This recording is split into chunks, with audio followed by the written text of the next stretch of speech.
Olá pessoal, estamos começando o 2 mais 1, Economia de um Jeito Fácil. Eu sou Juliana Sampaio, editora de Economia do JC, e hoje está aqui a repórter Bianca Bion. Olá, boa tarde. Nos 2 mais 1 de hoje, nós vamos conversar sobre o resultado do PIB, que o IBGE divulgou hoje mais cedo, e vamos conversar também com Regina Gaudêncio, que é a sócia-diretora da Concrepolis. Bianca. Só lembrando, né, Juliana, que essa semana é especial por causa do Dia da Mulher. Sim. E por isso que hoje Fernando Castilho não está presente aqui, mas na próxima semana ele retorna. Exatamente, bem lembrado. E aí, hoje a gente vai conversar sobre o resultado do PIB, que é o Produto Interno Bruto, a soma de todos os bens e serviços do país. E no momento de crise é esperado que o PIB não tenha um desempenho muito bom. Pelo segundo ano seguinte, ele apresentou uma queda. Esse ano foi de 3,6% ao longo de 2016, na comparação com 2015. Em 2015, a queda foi de 3,8%. E aí, essa queda por 2 anos consecutivos já indica que é a pior recessão da história do país. Aí o IBGE diz que é a pior recessão porque as últimas 2 crises consecutivas, as últimas 2 quedas consecutivas que aconteceram foram em 1930 e 1931. Em 1930, o Brasil registrou uma queda de 2,1% e em 1931, o Brasil registrou uma queda de 3,3%. Então, os dados que a gente tem hoje em dia, de 3,8% em 2015, de 3,6% em 2016, já superam aquele resultado negativo da década de 30 aqui, né? Só para deixar claro, né, o PIB é a soma de todas as riquezas que são produzidas no país, de todos os setores. Quando ele cai, isso significa que o país está deixando de produzir. Então, isso nos faz ficar em recessão, que é o que está acontecendo hoje. A gente está com um gráfico aí do IBGE na tela, que mostra esse resultado do PIB. E aí, como Bianca já falou, em 2016 a gente teve uma queda de 3,6%, né, no resultado. E aí a queda acumulada de 2015 e 2016 foi de 7,2%, o que projeta o país a uma recessão nos últimos 2 anos. E coloca a gente numa situação complicada, até porque essa queda de 3,6% foi uma queda pior do que o mercado, os economistas estavam esperando. Isso, exato. E aí também, como é que o PIB ele é calculado? Ele vai calcular todos os bens e serviços realizados no ano corrente, né, analisado. Então, por exemplo, se você comprou um carro de 2012 hoje, esse valor não vai ser computado na soma do PIB hoje em dia, né? E aí, agora, para essa queda do PIB vai interferir em outros indicadores econômicos também, né, Juliana? Como a inflação também, que já vai apresentando queda no último ano, porque as famílias acabam, como não está produzindo, a tendência é que os preços aumentem. E aí as famílias estão se resguardando de comprar e aí a inflação cai.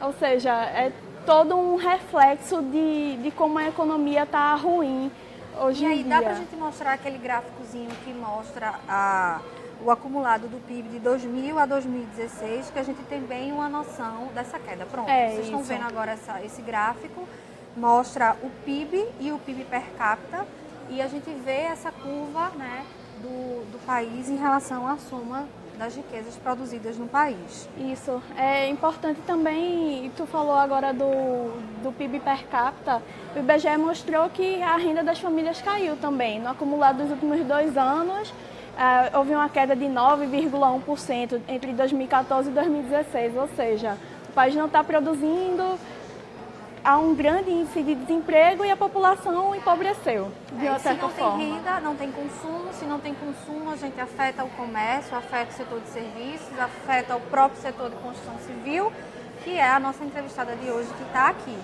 Então, amanhã, na edição impressa do Jornal do Comércio, você tem toda uma cobertura sobre o Produto Interno Bruto. Não deixe de acompanhar na edição de amanhã. E aí a gente vai passar para Regina Gaudêncio. Como a gente já comentou aqui inicialmente, ela é a sócia-diretora da Concrepox e ela está aqui representando as mulheres nessa semana do Dia Internacional da Mulher, que é comemorado amanhã. Regina, boa tarde. Boa tarde. Boa Juliana, tarde, boa tarde, Bianca. Boa tarde, os senhores espectadores. Seja bem-vinda a esse nosso espaço. Regina. Fala um pouquinho do que é a Concrepox para os nossos seguidores no portal. Bem, a Concrepox Engenharia, ela foi criada há 35 anos por Luiz Arnaldo, meu marido, um engenheiro especializado em recuperação de estruturas. E ela foi dirigida por ele, somente por ele, até a data da sua morte, em 2008. Época em que eu assumi, sem nenhuma perspectiva assim, de preparo. Na verdade, nós tínhamos sempre a expectativa de que ele se recuperaria, mas, enfim, tivemos que assumir dentro desse quadro. A minha facilidade, no caso, que eu sou engenheira civil, mas toda a minha experiência era do setor público. Comecei a minha vida profissional como estagiária na URB Recife, cheguei a ser diretora, trabalhei muito na área de captação de recursos e essa área de trabalho me fez trabalhar diretamente projetos de cultura, projetos na área de patrimônio, o que me fez tentar dar um toque pessoal na Concrepox nessa área de restauro. Regina, antes do programa começar, a gente estava conversando e aí você estava dizendo que a morte do seu marido lhe colocou numa posição na empresa que você não esperava. Você não trabalhava na Concrepox antes da morte dele, nunca trabalhou. Então você se viu numa situação de gerenciar uma empresa numa situação totalmente nova, mas que você enfrentou e que deu certo. Conta essa experiência de como foi chegar lá, de nunca ter vivenciado aquilo e hoje está aqui para contar essa história com maestria para a gente. Bem, o impacto foi o seguinte: Luiz Arnaldo morreu no dia 11 de setembro, foi o meu 11 de setembro, o 11 de setembro da minha vida, e uma quinta-feira. Na terça-feira tinha uma reunião marcada no Parque Dona Lindu com o então prefeito João Paulo para decidir o cronograma da obra e as alterações que estavam por ser feitas. Só para esclarecer, porque a Concrepox foi responsável pela construção do Parque Dona Lindu, não é Sim, isso? nós éramos os responsáveis, era um consórcio com a Triunfo, mas nós éramos os líderes do consórcio, os líderes da obra. E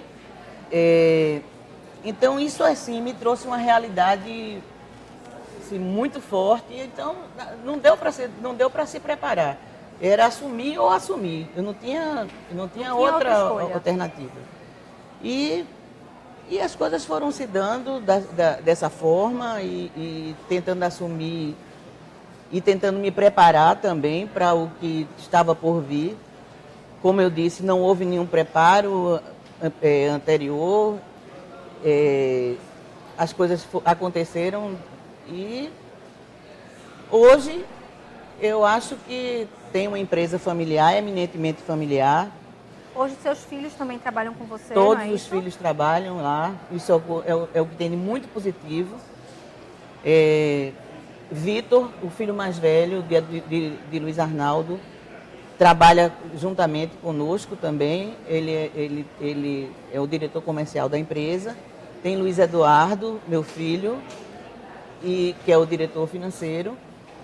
E Renata trabalha também conosco, mas na parte da indústria, na fábrica de concreporcos e artefatos, que foi uma fábrica que ela concebeu desde a parte de planejamento, de projeto, até a parte da própria operação hoje em dia. Regina, quais foram os desafios que você enfrentou ao assumir a empresa do seu marido? Quais foram os principais desafios que você poderia citar?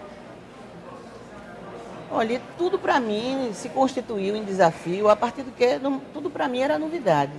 A minha experiência no serviço público me dava uma certa facilidade na relação com o setor público, porque eu sabia o que esperar, o que o pessoal esperava da empresa privada. Então eu me sentei por acaso do outro lado, sabendo o que era esperado do lado do cliente. Então isso me facilitou um pouco realmente. E com isso eu criei um instrumento de trabalho que era um manual técnico para cada obra,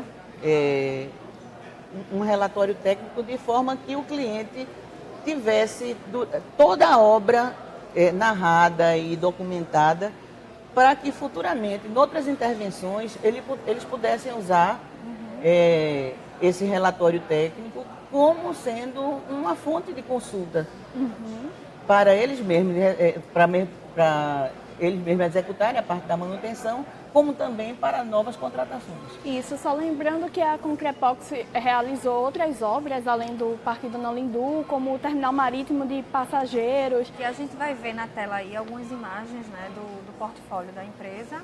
E aí, Bianca, por favor. Continue. Isso, além do terminal, também teve na estação central de metrô do Recife, certo? Pode falar um pouquinho Casa do dessas Sertão, obras? né, Luiz Gonzaga. Bem, na parte de restauro, eu destacaria a Estação Central, como você falou, o Palácio do Campo das Princesas, o Forte das Cinco Pontas, o Forte Orange, que nós estamos ainda em execução no momento. O Forte Orange em Itamaracá. Em Itamaracá. O Engenho Maçangana, na época do centenário de Joaquim Nabuco, nós fizemos a reforma do engenho, da capela, da Casa Grande. Nós temos um slogan na empresa que diz que nossas obras nunca são lugar comum.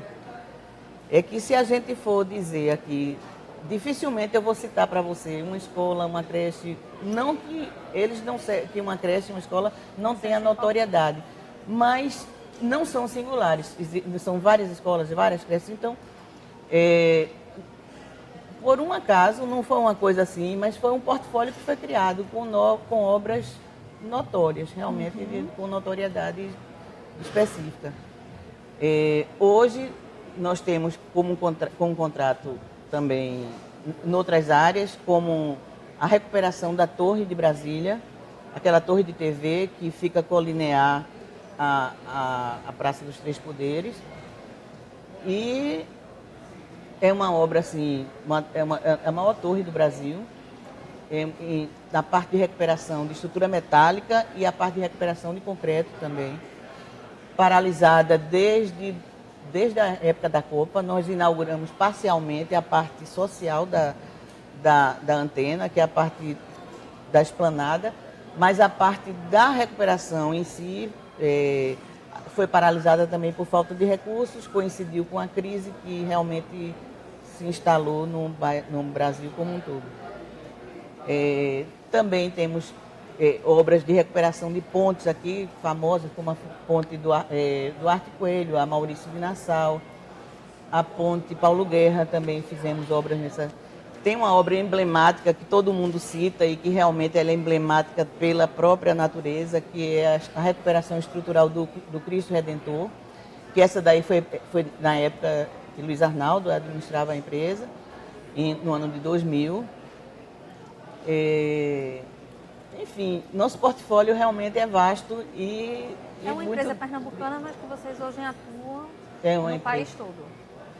Nós atuamos prioritariamente no Nordeste, com mais ênfase no Nordeste, mas também atuamos no Rio de Janeiro, Brasília, no momento nessas duas cidades. Certo. Isso. Agora, já que a gente está nesse clima de Semana da Mulher, eu queria que você contasse essa sua experiência de mulher, mãe, que teve que enfrentar esses desafios. Você sentiu algum tipo de preconceito ou dificuldade? Quais foram as suas maiores dificuldades de assumir uma empresa do tamanho da sua, né? Lá em 2008, quando o seu marido morreu, que foi naquele pico da crise mundial. Como é que foi isso? É verdade. Bem, eu nunca tive nenhum tipo de preconceito por ser mulher. Por incrível que pareça, esse depoimento eu tenho que dar, porque ele é verdadeiro. É importante. A minha escolha da formação de engenheira, ela foi uma escolha rebelde, porque eu era uma jovem um tanto rebelde na época. Fiz um teste vocacional e o teste vocacional disse que eu não tinha habilidades para cursos na área de engenharia e de arquitetura. E aí eu escolhi justamente porque não tinha essa habilidade. Era um Foi um desafio já contrariando os testes. E escolhi engenharia. Acho que a escolha de uma profissão que era eminentemente masculina, na minha época, a minha turma eram 60 homens e 4 mulheres, ela, em vez de ser prejudicial, ela me beneficiou, porque eu levei características do meu gênero para a minha profissão, que isso aí, em vez de me segregar, ela me incluiu. Então, por isso que eu nunca senti preconceito. Tentei quebrar algumas barreiras com relação à questão de gênero, quando me candidatei à presidência do Clube de Engenharia de Pernambuco. Na época, nunca tinha tido nenhuma presidente de clube de engenharia em nenhum estado do Brasil. E na primeira reunião que eu participei, em São Paulo, fui recebida pelos colegas presidentes de engenharia dos outros estados de uma forma bem peculiar, bem especial, com um abraço e com uma salva de palmas por conta de ter sido a primeira mulher corajosa a assumir tal cargo. E na época eu disse, olha, o problema é que as mulheres são mais inteligentes. E elas realmente se restringem de alguns desafios como esse, realmente, que foi para mim um desafio muito grande, porque ser presidente de uma entidade civil no Brasil sem apoio nenhum, financeiro nenhum, é complicado. Numa época de crise, porque também a minha eleição era em 90, a eleição foi em 93, que também era uma época de crise. Foi muito difícil para mim, mas não deixou de ser uma pedra que fez parte importante dentro da pavimentação da minha vida. Então você já fez história, na verdade? Não, quer dizer, todos nós fazemos história, né? Isso aí, mas a minha história, eu me orgulho dela. Uhum. Regina, para a gente concluir o nosso bate-papo, qual é a mensagem que você deixa para as mulheres que querem empreender hoje em dia? Primeiro, não pensar que são mulheres, pensar que são empreendedores. Eu acho que ninguém deve partir do gênero. Uhum. Até porque hoje em dia gênero é uma coisa tão plural que se a pessoa parte para qualquer coisa partindo do gênero, já está partindo errado. Uhum. Então, o que eu acho é o seguinte, você tem que focar no que você quer, ser determinado, perseguir e que você consegue atingir os seus objetivos. Certo. E aí, Bianca, quer falar mais alguma coisa? Não, vamos concluir. Bom, então a gente está finalizando o programa 2 em 1. Como sempre, Castilho sempre deixa aqui uma mensagem de um empresário, né? Hoje a gente vai abrir uma exceção, não vai falar de um empresário, vai falar uma frase da nossa dama de ferro, né? A Margarida Thatcher, que foi ex-primeira-ministra do Reino Unido, que ela diz o seguinte: Eu tenho a habilidade feminina de insistir em um trabalho e continuar com ele, quando todos já desistiram e foram embora. Então é isso. Maravilha. Regina, obrigada. Obrigada a vocês. Regina, contar um pouquinho da sua história. Bianca, obrigada. Obrigado pela atenção. E obrigada é a Fernando Castilho também pelo convite. É isso. Semana que vem ele está aqui de volta. Até lá. Tchau, tchau. Tchau. Até a próxima.